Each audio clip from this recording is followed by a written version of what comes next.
foodie friends, it's me, your friendly neighborhood kid twitch Tara, and welcome to Recipes for the Cooking Impaired. And yes, I did say cooking impaired because all of us could use a little help in the kitchen. So today, I'm giving a shout out to Lina.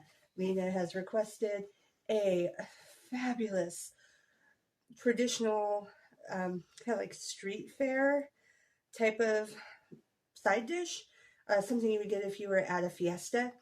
And we're going to do elote. And if I said it wrong, I'm sorry.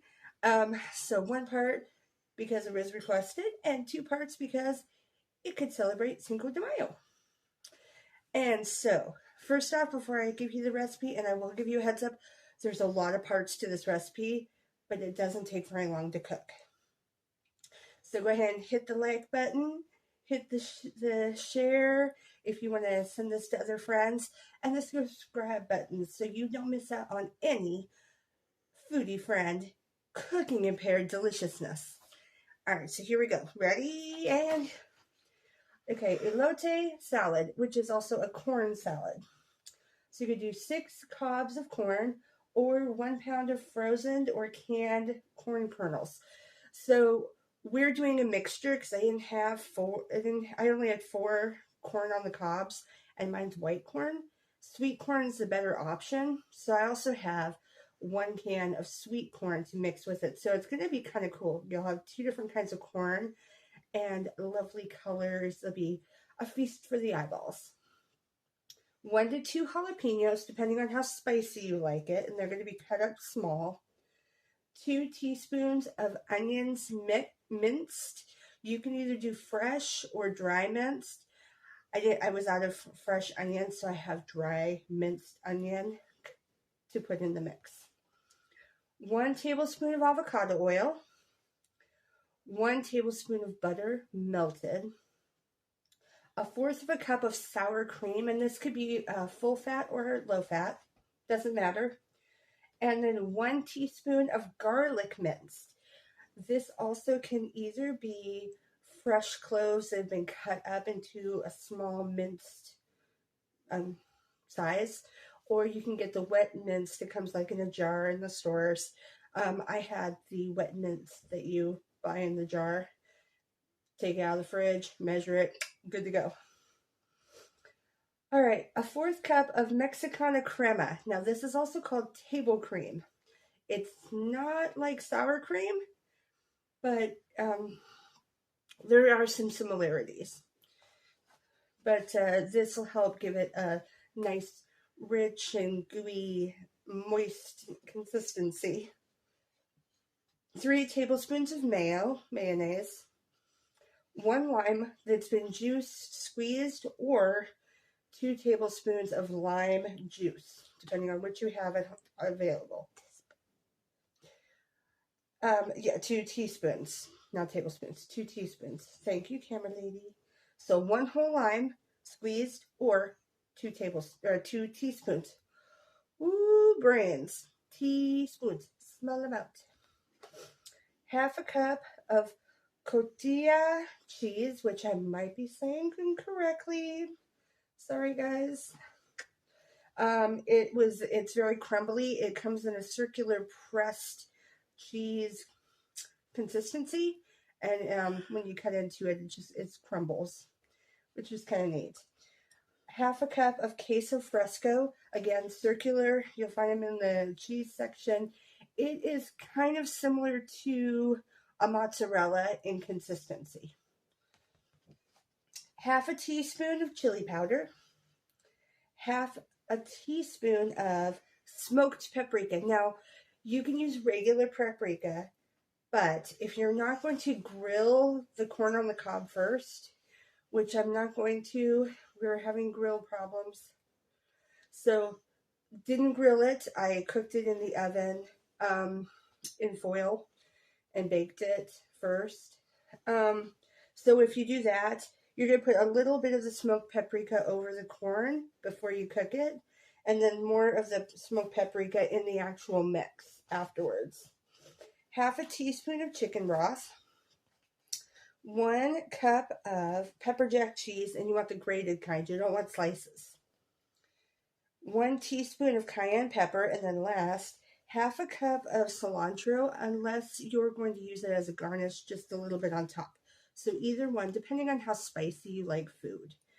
Now, when doing this, you grill your corn on the cob first, or cook the corn on the cob first with the smoked paprika sprinkled on it. Once it's cooked, we are going to be cutting the kernels off the cob. Now, if you didn't have corn on the cobs, and all you had was the canned or the frozen, that's still fine.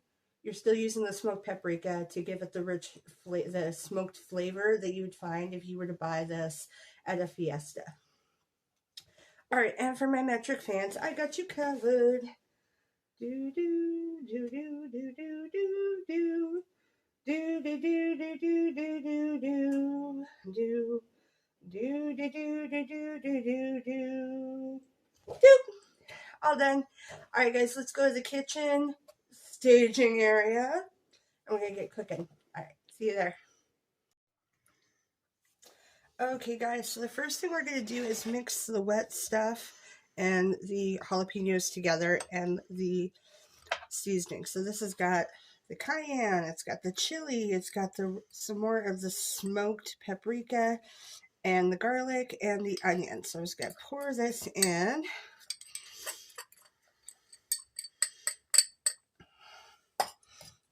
Okay. All right, and then we're going to add in the jalapenos. As you can see, they're cut pretty fine. And this is only 1 jalapeno, like a smaller one. If you want something a little bit more spicy, go ahead and use 2 medium-size jalapenos and just cut them up smaller. That way when you're taking a bite of your salad, you're not having this huge bite of just jalapeno. Unless you like that sort of thing. Yeah, I guess unless you like that sort of thing, yes. But it's kind of nice to have a mixture of flavors and not just jalapeno with the side of corn. All right. Put that off to the side. Now we're going to have the cream. Now this has got the table cream, also known as Mexican crema. This has got sour cream. It's also got the lemon juice and the mayonnaise mixed in. So I pre-mixed that all together. 1 part save time, 1 part save space.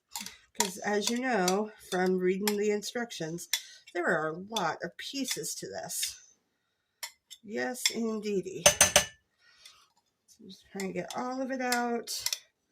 After this, we're going to add the avocado oil.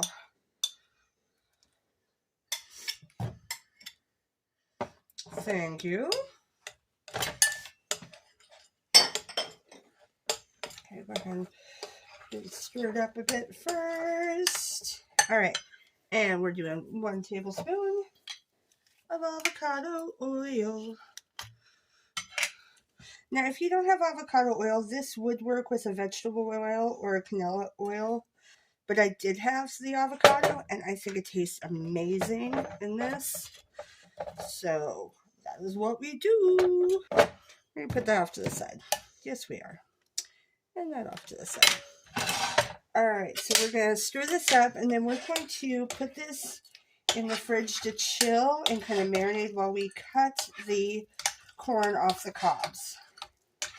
We have 4 of those. Now, I pre-baked those, like I said, in the oven with a little smoked paprika on the corn. As you'll see when I unwrap it, it'll have little sprinkles on it. Look a little like confetti. And then I baked it on 350 for about an hour. Not quite an hour, but pretty close. Okay. So I'll just open these up. And again, this is only if you're not grilling it. Okay. So carefully, you're going to cut against the core of the corn downward. Do not cut towards yourself. That is dangerous. Knives are sharp. Just cut as close to the base as you can so you get the vast majority of the kernel.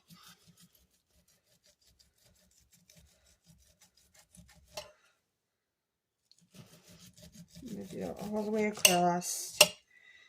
All right. So we've cut all of the corn off the cob, and we're going to get the rest of it in here, and then we'll stir it up. Then we're going to add the butter and then the cream. And then very last, we're going to top it with the pepper jack cheese. And the butter is melted. Do not try and use cold, hard butter. And in this case, not even softened butter. You're going to want it melted.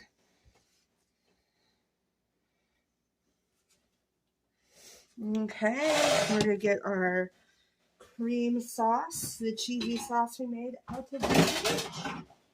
And we're going to mix it in. All right, guys, here we go.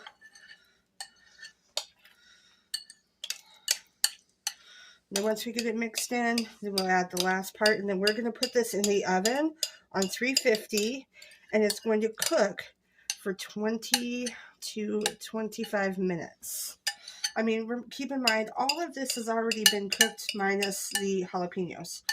Jalapenos is the only part in here that is not a pre-cooked / okay to be cold thing. So, okay. Just set that there for the moment. Mix this up. And some people eat this as is, or they'll still squeeze some additional lime on it, or use it as even a dip. So you could, if you wanted to, have this as a dip at a party or a family gathering of some sort, and then just have like tortillas or fried tortillas, or like, you know, bagged tortillas or whatever, and use it as a wonderful dip. Or you can just have it in a little bowl and eat it as is and just nom nom nom. This smells really good. I can smell the wonderful spices. Oh, so beautiful. Now, if you are doing cilantro, you would take the cut cilantro and add it at this point. I'm actually going to use it as a garnish because some of the people I'm sharing this with are not big cilantro fans. So we're going to just top the cilantro on top of the individual serving. But if you're mixing it in, mix it in now after you have the cream in. I meant half a cup. So measure about half a cup. If it goes over the side, it's fine. This is a cheesy meal in general. And you just sprinkle, sprinkle, sprinkle. Sprinkle, sprinkle, sprinkle. Sprinkle. Grated cheese. Yeah.